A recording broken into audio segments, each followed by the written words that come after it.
हरे कृष्ण।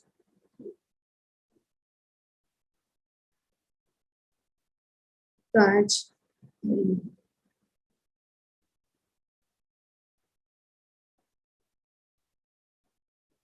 हम श्रीमद् भागवतम के तीसरे स्कंद के 15वें अध्याय के श्लोक संख्या 20 को पढ़ते हैं। तो इन कुछ श्लोकों द्वारा जो है वैकुंठ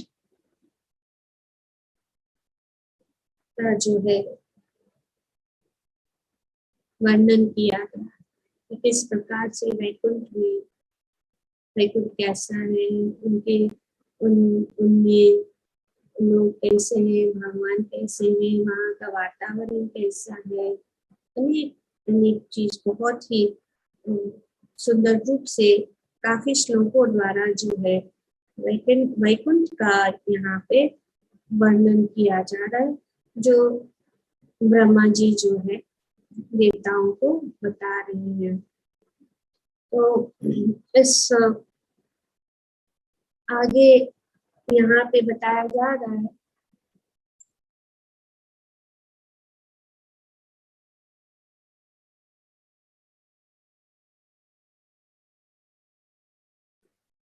हरि बोल। तो यहाँ पे वर्णन हो रहा है आगे कि वैकुंठ निवासी वैदुर्य मरकट तथा स्वर्ण के बने हुए अपने अपने विमानों में यात्रा करते हैं। तो बहुत सुंदर वर्णन किया जा रहा है कि वहाँ पे जो है जैसे इस भौतिक जगत में भी विमान है, एक जगह से दूसरी जगह जाने के लिए बहुत जल्दी पहुंचाते भी हैं। उसी प्रकार से जो है वैकुंठ में भी विमान प्राप्त होते हैं, पर यहाँ के विमान और वहाँ के विमान में बहुत अंतर है। वहाँ कैसे है, विमान कैसे बनाए गए हैं, स्वर्ण सोना। जैसे कि इस जगत में हम देखते हैं कि विमान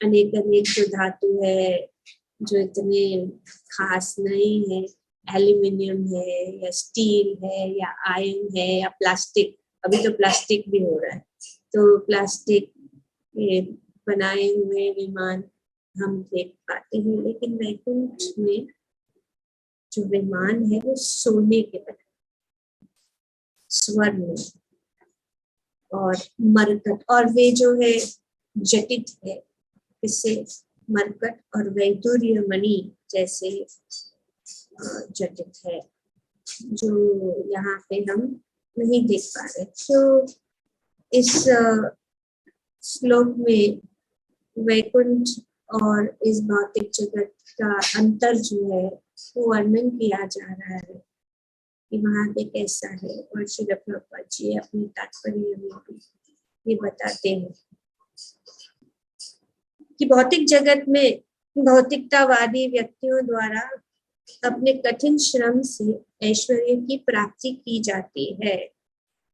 कोई तब तक भौतिक संपन्नता का भोग नहीं कर सकता जब तक उसे प्राप्त करने के लिए वह कठिन श्रम न करे। तो अगर इस भौतिक जगत में कुछ भी करने के लिए जो है बहुत कठिन श्रम करना पड़ता है, अगर कुछ भी हमें प्राप्त करना है, जैसे कि हम देखते हैं कि बहुत जो बड़े बड़े इंडस्ट्रियलिस्ट है या बड़े बड़े व्यक्ति हैं, वो कठिन श्रम करके ये जो है कुछ भी ऐश्वर्य प्राप्त करने के लिए कोशिश करते हैं या कर पाते हैं, और शायद उनका खुद का विमान भी हो, यहाँ से वहां जाने के लिए भी हो। लेकिन ये सब जो है प्राप्त करने के लिए उनको कठिन परिश्रम करना पड़ता है, बहुत हार्ड वर्क करना पड़ता है। और इतना हार्ड वर्क करना पड़ता है कि जब वे सब ऐश्वर्य को प्राप्त करते हैं तभी वे जो है उसको भोग करने के लिए या आनंद करने के लिए उनके पास समय भी नहीं बचता। तो ये अंतर है। छोटी चीज अगर जो हमारे जीवन के लिए जरूरी है उसके लिए भी जो है, चाहे वो रहने का स्थान हो या कुछ खाने के लिए, रहने के लिए, और ये सब जो है जैसे कहते हैं रोटी कपड़ा और मकान, ये सब प्राप्त करने के लिए बहुत परिश्रम करना पड़ता है, आसानी से नहीं होता और बहुत परिश्रम करने के बाद ही प्राप्त होता है। उसके लिए बिना परिश्रम से कुछ भी प्राप्त नहीं हो सकता। तो यहाँ पे यही बताया जा रहा है कि भौतिकवादी व्यक्तियों द्वारा अपने कठिन श्रम से ऐश्वर्य की प्राप्ति की जाती है। किंतु भगवत भक्तों को जो वैकुंठ वासी है, मनियों तथा मरकटों की दिव्य स्थिति को भोगने का अवसर प्राप्त होता है। और मणि जटित स्वर्ग के आभूषण कठिन श्रम करने से नहीं अपितु भगवान के आशीष से प्राप्त होते हैं। तो यहाँ अंतर ये है वैकुंठ और भौतिक जगत में कि भौतिक जगत में अपने स्वयं के परिश्रम से प्राप्त होता है, लेकिन वैकुंठ में जो है भगवान की आशीष से, कोई परिश्रम नहीं करना। जो भी भगवान के भक्त है, भगवान की भक्ति में लगे हैं, वे जो है ये सब अपने आप प्राप्त हो जाता है। और ये वैकुंठ जगत ऐसा ही है। और इतना अधिक ऐश्वर्य कि हम अंदाजा ही नहीं लगा सकते हैं कि सोने के बनाए हुए विमान या इतने सारे जो आभूषण है और इतने सुंदर जो ये सब मणियां हैं, उनसे जटित सब स्थान, चाहे वो रास्ते हो, चाहे वो इमारत हो, या चाहे वे जो चीजें हो, जो कुछ भी वहां पे उपलब्ध है, वो बहुत ही ऐश्वर्य भाव में सब कुछ रहता है। इस भौतिक जगत में जो है सब चीज के लिए बहुत परिश्रम करना पड़ता है। पर फिर भी जो है, अगर कोई इस भौतिक जगत में परिश्रम करके कोई कुछ ऊंचा स्थान और ऐश्वर्य प्राप्त किया करता है या कर लेता है, तो ये तो भगवान की ही कृपा से, अंततः यही है, भगवान की कृपा से ही प्राप्त हो सकता है। हम जो है इच्छा कर सकते हैं कि हमें ये बनना है, इस भौतिक जगत में ये इच्छा है कि हमें कुछ बड़ा व्यक्ति बनना है या बहुत धन कमाना है, बहुत ऐश्वर्य प्राप्त करना है। तो ये जो है इच्छा आखिर में बिना भगवान के अनुमति के बिना, भगवान की अनुमति के बिना जो है हम कुछ भी नहीं प्राप्त कर सकते हैं। इनडायरेक्टली भगवान ही हमें सब कुछ प्रदान करते हैं, चाहे हम भौतिक जगत में हैं या आध्यात्मिक जगत में क्यों ना हो। तो भगवत गीता में यही भगवान कहते हैं कि सब कुछ जो है भगवान से प्राप्त होता है। और 3 चीजें हैं। हमारी इच्छा, जब हमारी इच्छा होती है कुछ चीज के लिए, तो प्रकृति जो है वो जो है सहायता करती है, वो सहायता करती है, पर अल्टीमेट जो है सैंक्शनिंग अथॉरिटी जो है वो भगवान। उनके आदेश या उनकी इच्छा के बिना कुछ भी नहीं हो सकता है। पर हम क्या सोचते हैं कि हम जो है जो कुछ भी करने हमने किया, हमने परिश्रम किया, हमने हार्ड वर्क करके इतना सब पोजीशन को प्राप्त किया है। ये हमारा अहंकार, ये अहंकार के कारण हम समझते हैं कि सब कुछ जो है हम ही कर रहे, असल में ऐसा नहीं है। इसीलिए भगवान भगवद गीता में बताते हैं कि प्रकृति क्रियमाणानि गुणे कर्माणि सर्वश अहंकार विमूढ़ात्मा कर्ता हम इति मन्यते। भगवान बताते हैं कि इस अहंकार के से युक्त मनुष्य जो है वो सोचता है कि हम ही सब करते, अगर हम नहीं होते तो कुछ नहीं होता, हमने ही सब कुछ किया है और हमने इतना हार्ड वर्क करके इतना परिश्रम करके ये पाया, ये होगा। लेकिन ये सिर्फ अहंकार ही है। असल में सब कुछ जो है प्रदान किया जा रहा है भगवान की शक्ति, ये प्रकृति और भगवान के इच्छा के अनुसार। तो जब हम जीवात्मा इच्छा करते हैं तो फैसिलिटेटर कौन है? प्रकृति। और प्रकृति फैसिलिटेटर है, लेकिन सैंक्शनिंग अथॉरिटी, सहायता प्रकृति करेगी, लेकिन बाद में जो उसको सफलता प्राप्त करने के लिए भगवान की कृपा से ही हो सकता है। और यहाँ पे भी वैकुंठ में हम देखते हैं कि जो है सब कुछ जो है भगवान की आशीष से प्राप्त होता है, लेकिन वहां पे परिश्रम नहीं करते। एक ही चीज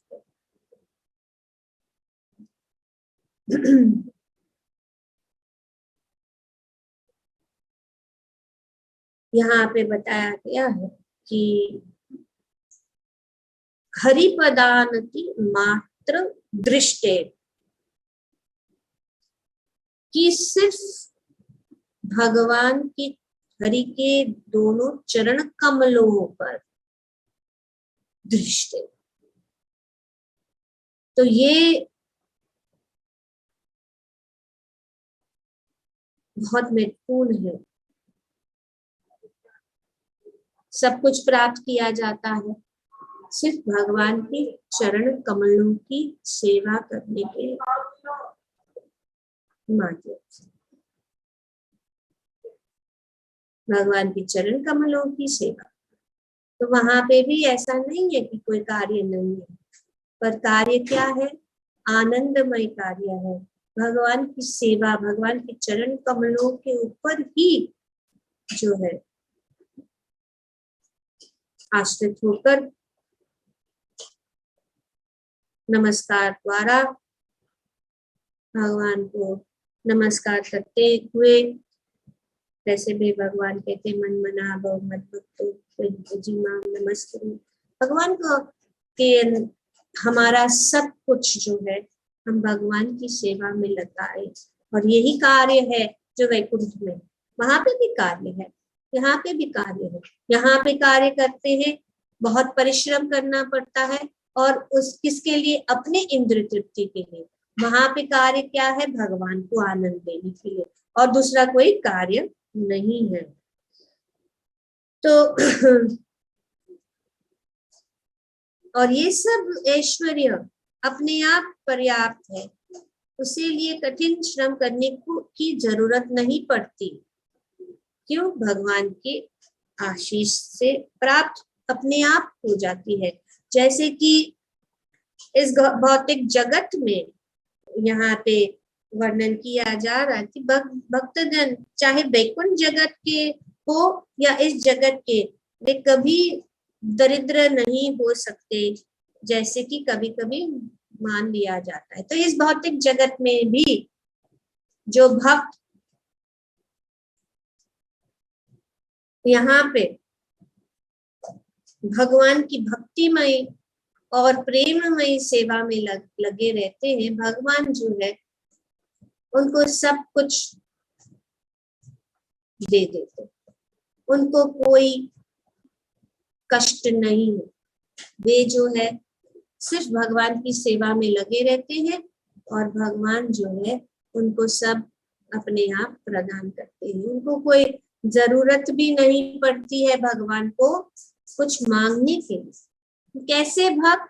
जो भगवान की सेवा में 24 घंटे लगे हैं, भगवान का यश, भगवान का गान, भगवान की लीला, भगवान की कथा और भगवान का गुणगान करते रहते हैं। ऐसे भक्त को जो है भगवान जो है सब कुछ प्रदान करते हैं। और भगवान कहते हैं, भगवद गीता में भी हम जानते हैं कि भगवान कहते हैं योगक्षेम कि मैं उनको प्रदान करती, जो भी उनके पास नहीं है मैं उनको प्रदान करता हूँ और जो उनके पास है मैं उनकी रक्षा करता हूँ। तो भगवान जो है यहाँ पे भी इस भौतिक जगत में, और ये जो भौतिक जगत वैकुंठ समान हो जाता है जब हम अपने सारे कार्य भगवान की सेवा में लगाते हैं। और इस प्रकार से जब हम इस भौतिक जगत और हम जो है तटस्थ शक्ति है, इसीलिए तटस्थ शक्ति होने के कारण जो है हम आसानी से भौतिक जगत की ओर मोड़ने से हम वैकुंठ की ओर या भगवान के धाम या भगवान ये आध्यात्मिक जगत में प्रवेश करने के लिए हमारे लिए सुविधाएं बनाई गई, ताकि हम इस मानव शरीर का सदुपयोग करके भगवत धाम वापस जा सकते। तो इस भौतिक जगत में भी हम अगर वैकुंठ की भावना रखते हैं और वैकुंठ का जो परिस्थिति है जो यहाँ पे बताया गया है कि अनेक अनेक श्लोकों द्वारा कि वहां का वातावरण क्या है, तो जब हम वो वातावरण को जान ले और हम उस प्रकार से तैयारी कर ले कि हम वहां पे जाएं, तो हम आसानी से जो है इस शरीर को त्यागने के बाद हम तुरंत जो है वहां पे वैकुंठ में जा सकते हैं। इसीलिए इन कुछ श्लोकों द्वारा वैकुंठ का वर्णन किया जा रहा है ताकि हम जो है उस स्थान पर जाने के लिए आकर्षित हो जाए। जैसे कि हम यहाँ पे समझो इस भारतवर्ष में रह रहे हैं तो हम अमेरिका के विषय में जानकारी पाते हैं और फिर हम सोचते कि हाँ वहाँ पे वैसा है ऐसा है, वहाँ पे बहुत अच्छी सुविधाएं हैं, सब कुछ आसानी से मिलता है, कोई कमी नहीं है, मौसम अच्छा है, ये वगैरह वगैरह हम जान लेते हैं और सोचते हैं कि हाँ हम वहां जाए और तैयारी करते हैं कि नहीं, कि ऐसे नहीं कि हम सोचे अभी जाना है तो चलो अपना बोरिया बिस्तर उठाओ और चलते पड़ो, ऐसा नहीं होता है ना। हमें तैयारी करनी होती है, कुछ नियम है, कुछ उनको सब जो है करना होता है और फिर जाके वहां पे। तो इस प्रकार से इस भौतिक जगत में भी हम चाहते हैं कि यहाँ से वहां यात्रा करें ताकि हमें कुछ सुख और आनंद प्राप्त हो। अंत में हम इस आनंद की खोज में है, सुख की खोज में है, लेकिन यहाँ पे इस भौतिक जगत में निराशा ही निराशा। चाहे हम अमेरिका जाए, यूके जाए, चाइना जाए, कहीं पे भी जाए, जन्म मृत्यु जरा व्याधि हमको छोड़े। तो ये फिर निराश हो जाते और परिश्रम करना पड़ता है, बहुत परिश्रम करना पड़ता है। अगर वो ऊंचा ऐश्वर्य को प्राप्त करना चाहते हैं तो बहुत परिश्रम, ये आसानी से नहीं, और उसके बाद परिश्रम करने के बाद में भी हाथ में कुछ आता नहीं, क्योंकि समय ही नहीं मिलता कि जो ऐश्वर्य हमने प्राप्त किया है उसका आनंद उठाने के लिए। तो इसीलिए यहाँ पे वैकुंठ का वर्णन किया गया ताकि हमारा ध्यान हम वहां पे जाने के लिए करें, क्योंकि टिकट तो अपने पास ऑलरेडी है। हम भक्तों के पास वहां जाने, वहां यात्रा की टिकट ऑलरेडी है। क्या है वो टिकट? हरे नाम माता जी, हरि हरि महामंत्र। मंत्र, हाँ हरि नाम। हरि नाम, यस, हरि नाम महामंत्र टिकट ऑलरेडी हमारे पास है। तो हम बहुत भाग्यशाली है कि हम जो है उस वैकुंठ जगत या आध्यात्मिक जगत में प्रवेश करने के लिए श्री चैतन्य महाप्रभु द्वारा मुफ्त में, सबके बीच में, किसी भेदभाव किए बिना, योग्य अयोग्य सोचे बिना ये जो है टिकट दिया जा रहा है और बांटा है मुफ्त में। और हमारे गुरु श्रील प्रभुपाद, पूरी गुरु परंपरा हमें यही कहती है कि इस भौतिक जगत को छोड़कर आध्यात्मिक जगत की ओर जाने की तैयारी करे। तो वहाँ ऐसी स्थिति क्या है ये बताया जा रहा है। उनके पास, वहां के निवासियों के पास, उनके पास भोग के लिए पर्याप्त ऐश्वर्य होता है, किंतु उन्हें पाने के लिए उन्हें श्रम नहीं करना पड़ता।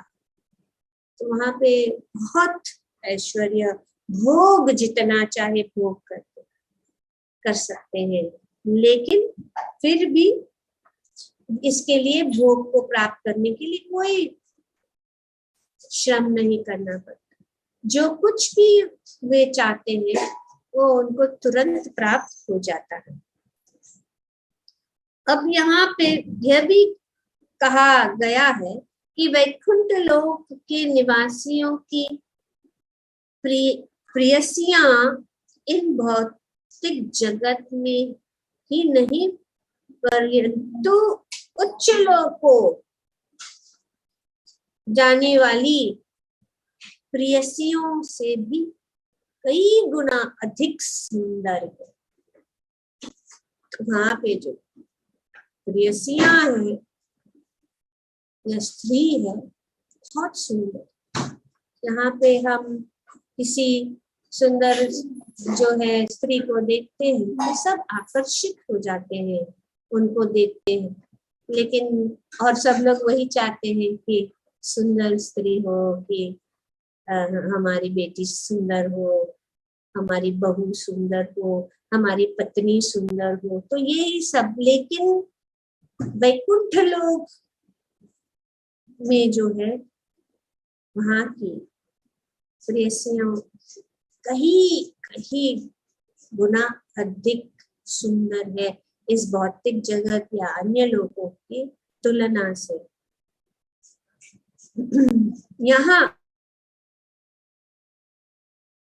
विशेष उल्लेख हुआ है कि स्त्री के चौड़े नितंब अतीव आकर्षक है और वे मनुष्य की काम वासना को उत्तेजित करते हैं, किंतु वैकुंठ का अद्भुत गुण यह है कि यद्यपि स्त्रियों के नितंब चौड़े हैं और मुखमंडल सुंदर है और वे मरकट तथा मणियों के आभूषणों से सुसज्जित रहती है, फिर भी पुरुष गण कृष्ण भावनामृत में इस कदर निमग्न रहते हैं कि स्त्रियों के सुंदर शरीर उन्हें आकृष्ट नहीं कर पाते। तो सुंदर है, सब कुछ सुंदर है, स्त्रियां बहुत ही सुंदर है और वे जो है सुंदर आभूषण ग्रहण करती है, उनके जैसे कि मरकट तथा मणियां, सुंदर सुंदर ज्वेलरी पहनते हैं, सुंदर दिखते हैं और बहुत अच्छे लगते। वो आकर्षित, इतने बहुत ही आकर्षित है।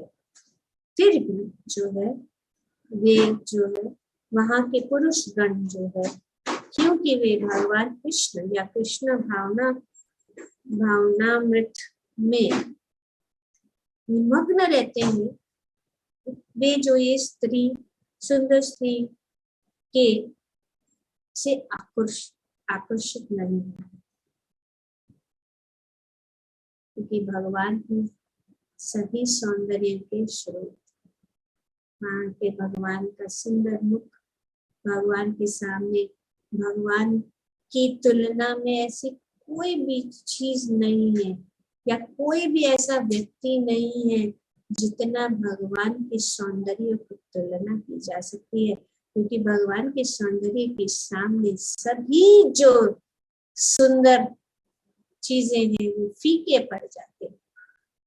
भगवान की सौंदर्य का जहाँ भगवान है और उनके हर पल हर समय भगवान का दर्शन पाया जाता है और भगवान को देख रहे हैं,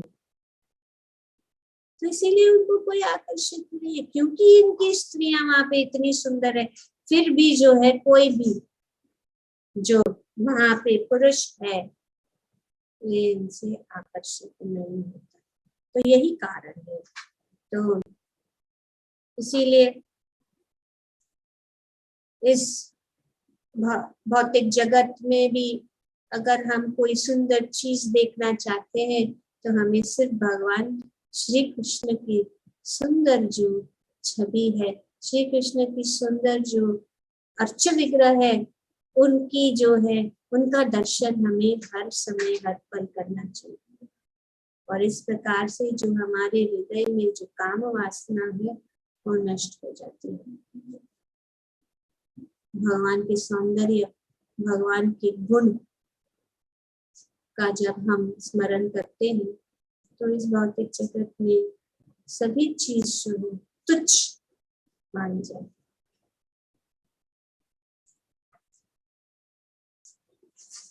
इस प्रकार से किसी और भगवान से सुंदर और कोई भी चीज नहीं है। और हमें जो है ध्यान रखना चाहिए।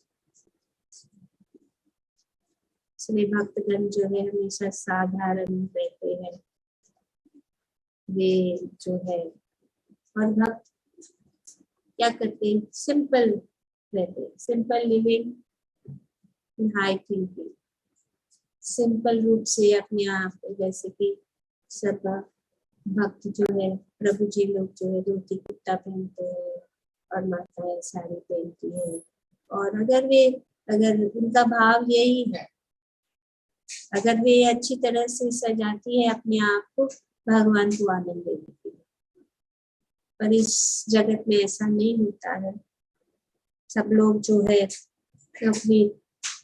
अपने ऊपर दृष्टि डालते हैं और फिर भगवान से उनका मन दूर हो जाता है। तो इसीलिए साधारण रहना जरूरी है। ताकि अगर कितना भी सौंदर्य भक्त का यही है कि जब वे भगवान की भक्ति में आ जाते हैं तो अपने आप जो है सौंदर्य प्राप्त हो। हमने देखा कभी कभी जब लोग भक्ति में आते हैं तो उनका मुख एकदम गिरा हुआ, एकदम दिखने में भी अच्छे नहीं है, फिर भी जो है उनका मुख गिरा हुआ है, ऐसा इतना दुख से डूबे हुए।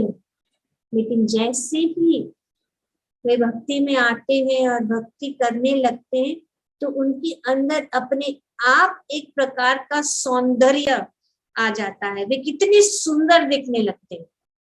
वही भक्त हम देख सकते हैं कि पहले ये आए थे तो कैसे थे, अभी देखो कितना उनका मुखारविंद खिल गया, क्योंकि ये जो सौंदर्य ये जो है अंदर की बात, अंदर से, चाहे अपना चेहरा कैसा भी हो, प्रकृति से जो भी प्राप्त है, लेकिन भक्ति में आने के बाद वो जो सौंदर्य जो आता है तो कोई भी रहो वे सुंदर दिखने लग जाता है। तो ये ही है भक्ति का एक प्रकार का प्रमाण। कुछ करने की जरूरत नहीं पड़ती, कुछ ज्यादा मेकअप या ज्यादा कुछ करने की जरूरत नहीं रहती, क्योंकि अंदर से वो जो है अपना जो सौंदर्य बाहर निकलता है। ये भगवान की भक्ति, क्योंकि भगवान अति सुंदर है, और जब अति सुंदर को देखते रहेंगे तो उनकी छाया जो है हमारे ऊपर पड़ती है। तो ये भगवान की सौंदर्य है, हमारा नहीं है। दूसरे शब्दों में स्त्रियों की संगति का आनंद तो है, तो वहां पे भी स्त्रियों की संगति का आनंद है, किंतु उनके साथ यौन संबंध नहीं होता। तो ये दूसरी बात है, क्योंकि जो प्रचुर मात्रा में जो आनंद इस भौतिक जगत में, यही यौन संबंध ही सबसे ऊंचा आनंद देने वाला है, इसीलिए सब लोग इसके पीछे भाग रहे। पूरी दुनिया जो है जहाँ पे भी देखेंगे तो यही एक इम्पेटस है, यही एक पॉइंट है जो सबको आकर्षित करते हैं। चाहे हम रास्ते पे जाए, बड़े बड़े बिलबोर्ड्स देखे या एडवर्टाइजमेंट्स देखे, वहां पे सब चीज जो है यही पॉइंट पे लाती है, पर यहाँ पे ये बंधन का कारण बन जाता है। इस भौतिक जगत में यही एक यौन संबंध जो है, वे जो है हमारी इस भौतिक बंधन की जो जंजीर है वो इतना टाइट बना देती है कि उससे छुटकारा कठिन है। ये माया का सबसे बड़ा जाल, और इसके पीछे पूरा दुनिया जो है भाग रही है, क्योंकि उनको पता ही नहीं है कि कहाँ से परम आनंद जो है प्राप्त किया जाता है।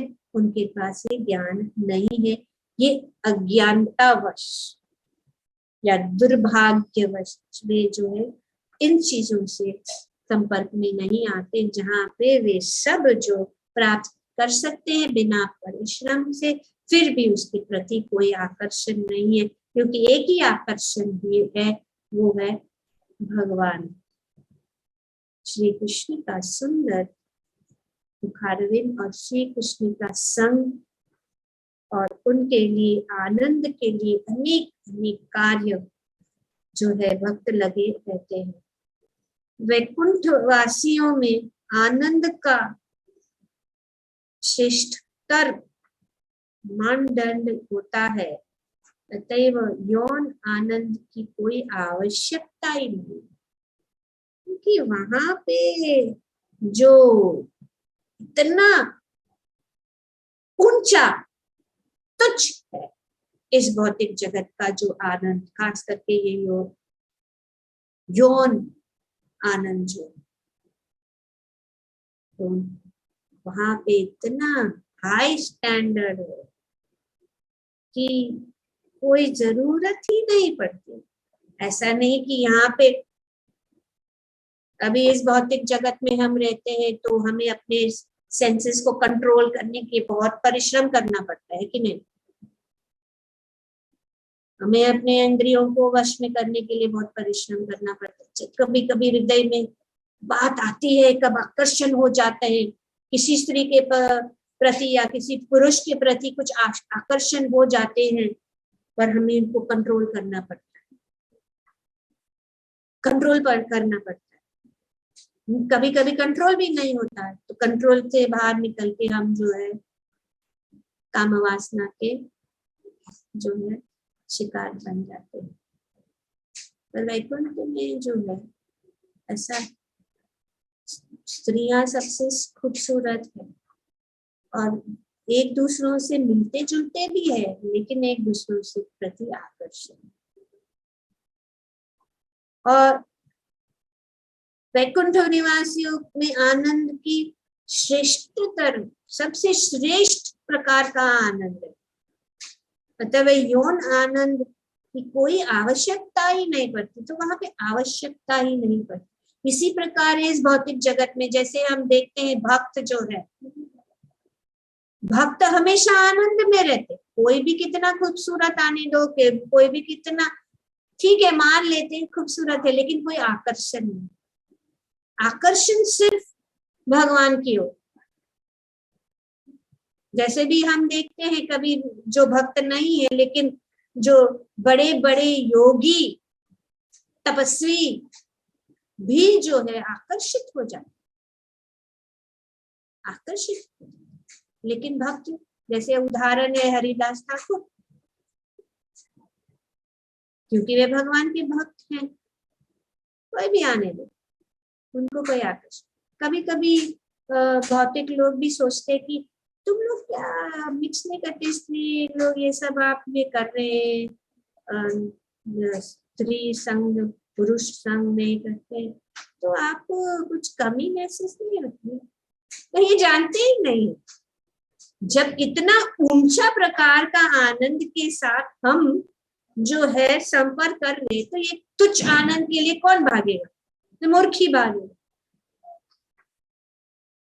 तो इसीलिए ये आनंदम बुद्धिवर्धनम प्रतिपदम, ये हरे कृष्णा कृष्ण कृष्ण हरे हरे, हरे राम राम राम हरे हरे, इसका अगर हम निरंतर ध्यान पूर्वक जाप कर सकते हैं तो हम बच सकते हैं।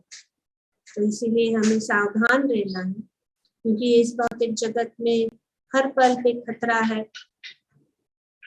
और अगर हम बहुत ही, हमारा दृढ़ संकल्प है कि हम इसी जीवन में भगवत धाम वापस जाना है, तो हमें सीरियसली जो है अपनी साधना को सीरियसली करना है, जो है हरि नाम का जाप हमें 16 माला रोज करना है। इसको अभी टिकट तो मिल गया, लेकिन उसका जो है एक्सपायरी नहीं होना चाहिए, डेट फेल नहीं हो जाना चाहिए। अभी एक्सपायरी हो गया, तो इसके लिए हमें हमेशा इसको रिन्यू करना है, रिन्यू करते रहना है। हरे कृष्णा कृष्ण कृष्ण हरे हरे, हरे राम, रिन्यूअल। और उसको जो फेल हो गया ना, तो फिर चलेगा नहीं, रुकावट नहीं होनी चाहिए। हर दिन निरंतर हमें भगवान का स्मरण, श्रवणम कीर्तनम विष्णु स्मरणम हर पल चलना चाहिए। भगवान की सेवा में हर समय लगना चाहिए, क्योंकि अगर हमें भगवान की सेवा का गवा देंगे तो एक ही करेंगे, वह सो जाएंगे और कुछ नहीं। अगर हम भगवान की सेवा में नहीं लगेंगे तो हम अपने या माया की सेवा में लगेंगे और फिर सो जाएंगे। तो इसीलिए हमें अपने शरीर को हर समय भगवान की सेवा में लगाना है, अपना मन, अपनी बुद्धि, अपनी इंद्रियों को, सबको हर पल हमें जो है भगवान में लगाना है। और अगर हम ऐसे करेंगे तो इस भौतिक दुखालयम अशाश्वतम में भी हम वैकुंठ का जीवन जी सकते हैं। ग्रंथराज श्रीमद् भागवतम की जय। Thank you very much. किसी का कोई प्रश्न है?